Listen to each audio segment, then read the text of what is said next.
Bonjour, je vais vous raconter une histoire de sorcière.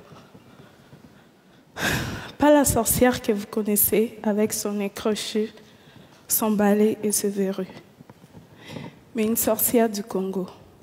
Cette sorcière, c'est moi. Et mon histoire, c'est une histoire de courage, de force et de foi. Je suis née en République démocratique du Congo, dans une bonne famille, oui. Quand j'étais petite, mon père était en gérant dans une société de mines de diamants. On vivait dans une grande maison en Bujimaï, dans la province du Kasaï. J'allais à l'école et j'étais heureuse. Ma mère vient d'une famille pauvre. À cause de cela, la famille de mon père n'aimait pas ma mère. Puis un jour, mon père a perdu son travail. J'avais 6 ans. Il a dit à ma mère d'aller avec moi à Kinshasa avec ma sœur et mes 4 frères. Il a dit qu'ils viendront nous rejoindre pour trouver du travail. En réalité, sa famille lui avait demandé de se débarrasser de nous. Quand ma mère a compris, il était trop tard. Elle se retrouvait toute seule, loin de sa famille. Elle a dû vendre tout ce qu'elle avait pour nous faire manger. Elle avait changé. Elle avait tellement maigri. Ma mère a même fait venir notre grand-mère pour nous aider, mais nous avions toujours faim. Alors, ma mère a commencé à nous envoyer chez des amis. On faisait des kilomètres à pied pour aller chercher de la nourriture. C'est comme ça qu'un soir, je me suis retrouvée chez une dame qui m'avait donné à manger pour la famille. Mais elle était trop tard pour retourner. Elle m'a proposé de dormir chez elle et de repartir le lendemain matin. Durant la nuit, je parlais dans mon sommeil. Ça ne vous paraît pas très grave, n'est-ce pas? Mais cette amie a dit à ma mère que je parle aux démons. Et en même temps, ma mère et ma grand-mère sont allées demander des conseils chez des prophètes, ceux qui représentent Dieu. Elles cherchaient la cause de tout le malheur de notre famille. Le problème est qu'elle m'avait amené chez un faux prophète. Et il a été décidé que c'était moi la cause et que j'étais une sorcière. Les charlatans m'ont parlé pendant plus d'1 heure pour que j'accepte que je sois une sorcière. Il a crié sur moi sans arrêt.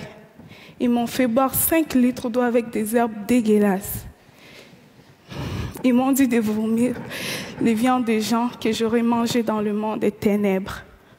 Imaginez-vous la scène, une enfant de 7 ans face à plusieurs adultes qui crient sans arrêt.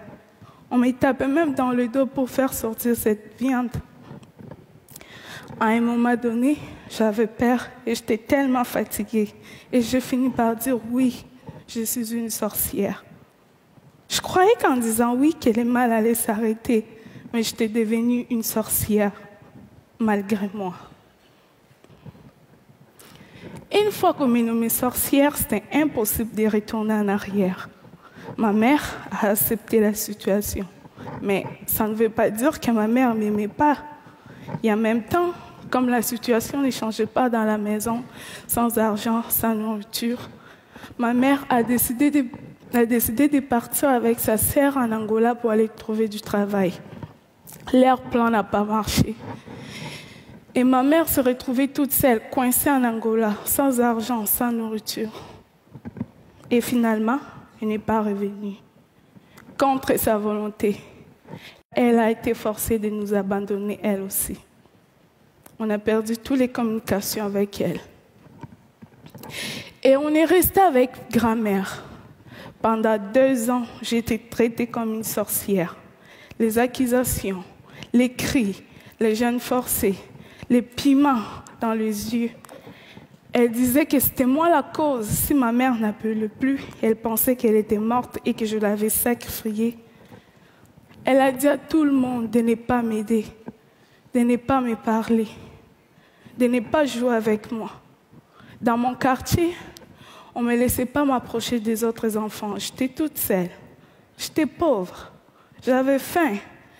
Mais j'étais surtout pauvre d'amour.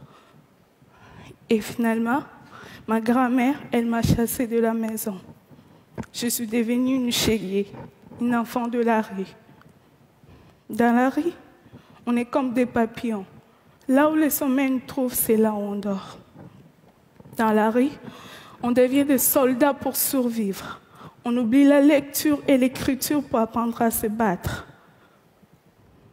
Dans la rue, j'ai vendu des lots, des arachides, j'ai fait des ménages.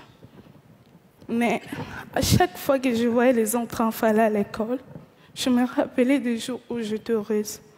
Je pleurais. Je me demandais si un jour je pourrais sortir de la rue. Puis un jour, ma chance a tourné. J'ai participé dans un documentaire Kinshasa Kids. On m'a payé et j'ai tout de suite voulu donner cet argent à ma famille. Car même dans la rue, dès que j'avais quelque chose, je passais aller voir ma famille pour leur donner. Ma grand-mère a pris de l'argent, elle m'a encore remis dans la rue.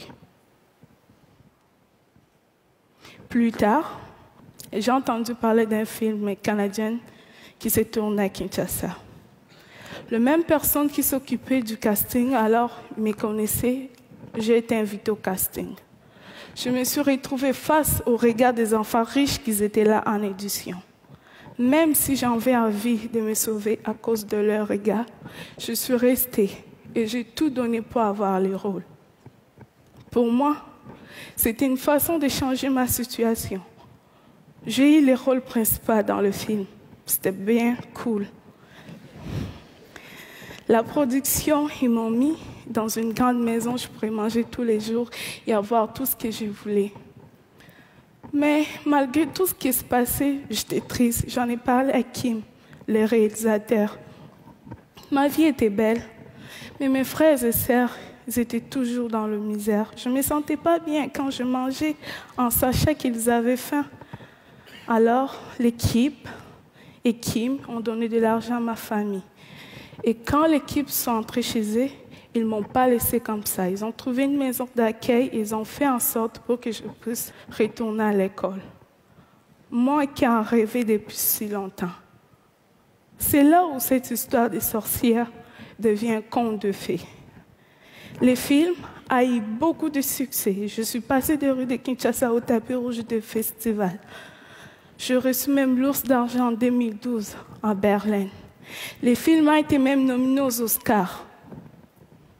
Et aujourd'hui, j'ai 18 ans et que j'ai reçu 18 prix dans le monde. Les Oscars, c'était cool. Mais pour moi, les plus beaux jours de ma vie, c'est celui pour la première fois, après des années dans la rue, je suis retournée à l'école. S'il y a des enfants dans la rue, partout dans le monde, c'est souvent parce que les parents n'ont pas eu les droits d'éducation. Comprenez-moi bien, le problème est profond. La pauvreté, c'est ce qui amène le manque d'éducation. Chez moi, envoyer les enfants à l'école, c'est un luxe. Mais sans éducation, on risque de se faire rencontrer n'importe quoi par les autres qui vous disent quoi faire et quoi penser. Ma mère n'était pas bête. C'est elle qui m'a appris comment pardonner et comment avoir confiance en soi-même. Mais elle s'est fait prendre dans un piège. Vous savez tous que l'éducation est importante. Mais comment se fait-il que l'éducation reste ici et que l'éducation n'est pas arrivée dans le village de ma mère avant ma naissance? C'est pas cool qu'aujourd'hui, avec tout ce qui existe de technologies et d'idées, que ça ne puisse pas se faire. L'ignorance produit des sorcières. L'ignorance peut tuer. Alors, pour chasser des sorcières, construisons des écoles. Moi, je m'en suis sortie. C'est parce que j'ai eu beaucoup de chance et de courage. Ce n'est pas le cas pour beaucoup d'enfants qui sont encore dans la rue. Ils attendent aussi que leurs rêves se réalisent. Alors, pour cela, il ne faut pas les oublier. J'ai eu aussi le courage de quitter Kinshasa à 17 ans. Et aujourd'hui, je vis au Québec dans une famille d'accueil. Je poursuis mes rêves, mes études et je reprends les temps qu'on m'avait volés. Je vous parle d'espoir et de courage et de force. Je ne vais pas complaire sur moi. Je ne vais pas complaire sur moi. Je ne vais pas. Retenez cette phrase si simple. Aussi longtemps qu'elle est cœur bas, tout est possible. Merci.